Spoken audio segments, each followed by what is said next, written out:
Hi, this is Scott, and I wanted to emphasize that the Bahrain revolution is now facing a new problem that is very, very serious. The Al Khalifa regime and its Saudi and U.S. Allies are now using a different strategy in order to try to crush the Bahrain revolution. And rather than relying as heavily on violent repression as they did before, they are now using public relations and a media blackout. And where this is the most blatant, actually, is in the case of Yemen. Yemen is having huge protests with hundreds of thousands, possibly millions of people. And the protests are not being televised or covered in the West. They've been blacked out. And also you can see a pattern with Al Jazeera. Al Jazeera Arabic has a few videos of the massive protests in Yemen, but such as on August 19. They had massive ones all over the country.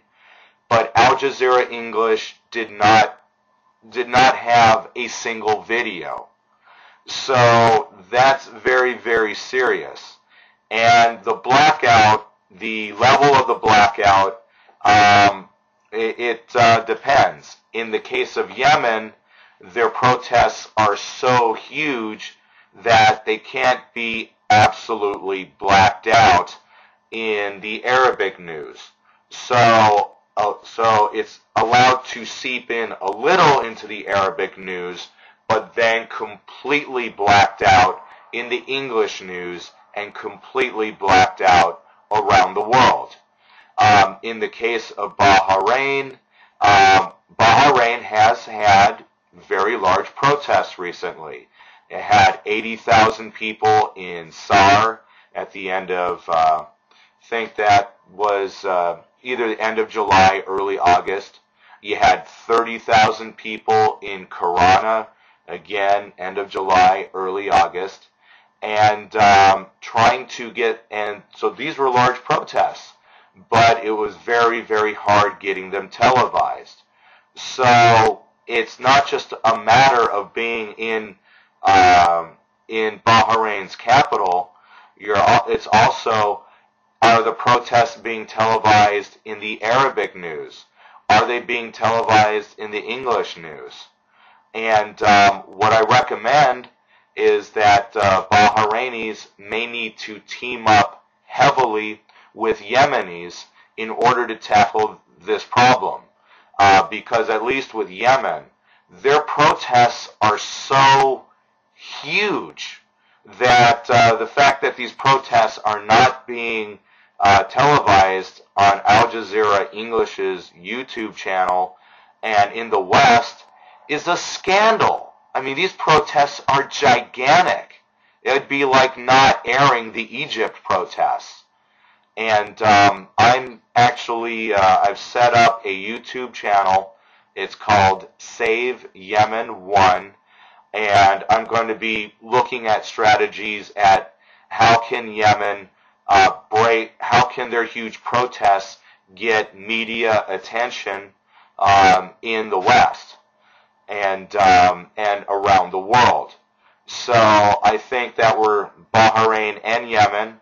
We're looking at things such as maybe letter writing or petitions or video campaigns directed towards Al Jazeera, directed towards Al Jazeera English, directed towards other Arabic news channels in the Middle East, and at least in the case of Yemen, because they are getting some coverage, at least in the Arabic news.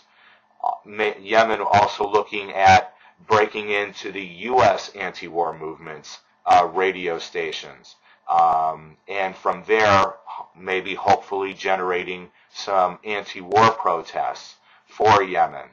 One thing we need to realize is that you had relatively large anti-war protests for Egypt in America back in February. And so if you are getting coverage of large, massive protests in Yemen or Bahrain, that will generate support on the street around the world and in America too. But that is really what we're dealing with. In the case of Yemen, I'm going to try to add more Arabic to the YouTube site and to any video I make, because it looks like a very large percentage of everything they do is in Arabic. So I don't know Arabic at all, so I'll be using Google Translate. But this is something that is very important. And one thing is I occasionally see Bahraini activists talking about the protests at the Pearl Roundabout as though it was a memory. But it's not a memory. The protests in Yemen are gigantic. They're gargantuan. And they're not getting much media coverage. This is a media blackout. And if you were having your protests in SAR and